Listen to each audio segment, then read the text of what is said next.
இன்றைக்கி சாம்பார் ரைஸ் எப்படி பண்ணுறதுன்னு பார்ப்போம். ரொம்ப சிம்பிளாக பண்ணுறது எப்படின்னு பார்ப்போம். அதுக்கு 1 டேபிள் ஸ்பூன் அளவு பட்டர் போட்டுக்கோங்க.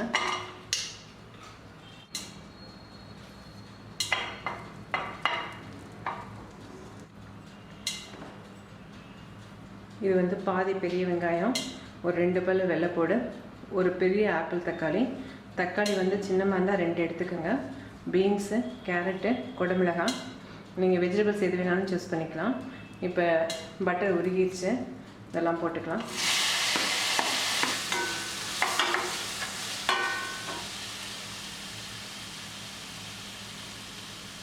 பச்சை மிளகாய், ஒரு பச்சை மிளகாய், கருவேப்பிலை, மல்லி, கொஞ்சம் புதினா வாசத்துக்காக. அடுப்பை கூட வச்சே வதக்கி விடலாம். இப்போ நான் 5 நிமிஷம் நல்லா வதக்கி விட்டேன். பார்க்க சிம்பிளாக தெரிஞ்சாலும் நல்லா ரொம்ப வாசமாக இருக்கும் அந்த ரைஸு. கொஞ்சம் சாம்பார் தூள் போட்டுக்கலாம். ஒரு டேபிள் ஸ்பூன் அளவு போட்டுக்கோங்க.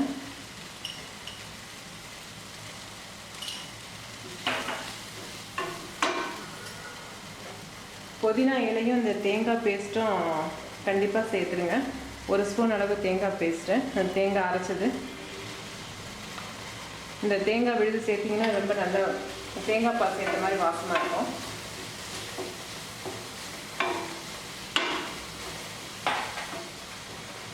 இப்போ இந்த காய்கறி வேகிற அளவுக்கு தண்ணி ஊற்றிக்கலாம்.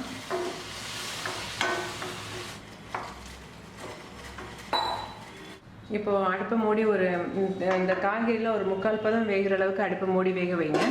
அடுப்பை சிம்லேயே வேணாலும் வச்சுருக்கலாம். ஒரு 7 நிமிஷம் இல்லாட்டா 8 நிமிஷம் எடுக்கும்.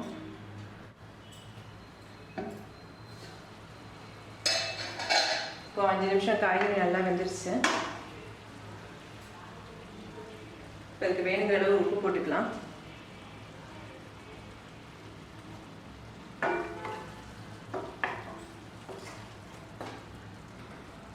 இது வந்து வேக வச்ச சாதம் 2 கப்பு. இப்போ இந்த லேசாக தண்ணி பதம் இருக்குது, அதுலேயே இப்போ சாதத்தை சேர்த்துடலாம்.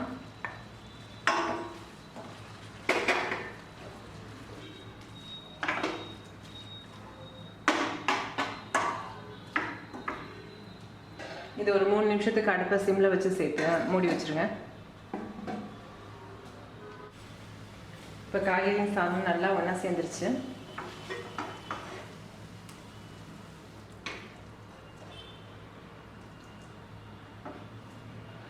இப்போது சாம்பார் ரைஸ் ரெடி ஆகிடுச்சு. இதை நீங்கள் செஞ்சு பார்த்து எனக்கு உங்களோட கமெண்ட் சொல்லுங்கள். தேங்க்யூ.